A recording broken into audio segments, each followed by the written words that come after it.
2005లో ప్రవేశపెట్టినటువంటి జాతీయ గ్రామీణ ఉపాధి హామీ పథకంలో అప్పుడు ఉన్నటువంటి కూలీలకు ఉన్నటువంటి వెసులుబాటు ఇప్పుడు తగ్గినాయి.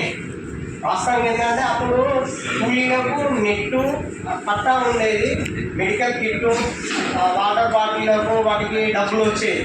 ఇప్పుడు ఆ సిస్టమ్ లేదు. గత 10 years లోపల అసలు కూలీలను పట్టించుకున్న 50-100 మ్యాండేజ్ చేస్తూ జరగడం ఉండేది.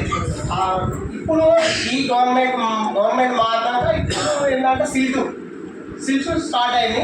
మిగతా అంతకుముందు గతంలో 2014 ముందు ఉన్నటువంటి పనులు ఆల్ డిపార్ట్మెంట్స్ అంటే ఆల్ వర్క్స్, ల్యాండ్ డెవలప్మెంట్ కానీ, జంగల్ కటింగ్ కానీ, బీడు భూములు కానీ, అభివృద్ధి చిన్న సన్నకారు రైతులకు అప్పుడు ఉన్నటువంటి అభివృద్ధి పనులు, ఒక కూలీలకు ఒక 10 మందికి ఒక సంఘం అంటూ ఉండేది, ఒక మేట్లు ఉండేది. ఆ ఊళ్ళో ఉన్నటువంటి వాళ్ళు 10 మంది ఆ ఏరియాలో అదంటే ఆ సిస్టమ్ అంతా తీసేసేది.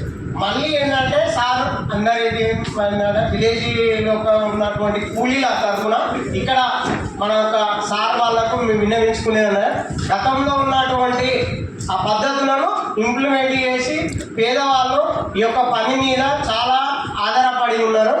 ఆ యొక్క పద్ధతులను మళ్ళీ ఇంప్లిమెంట్ చేసి మాకు మంజూరు చేయగలరు. Thank you.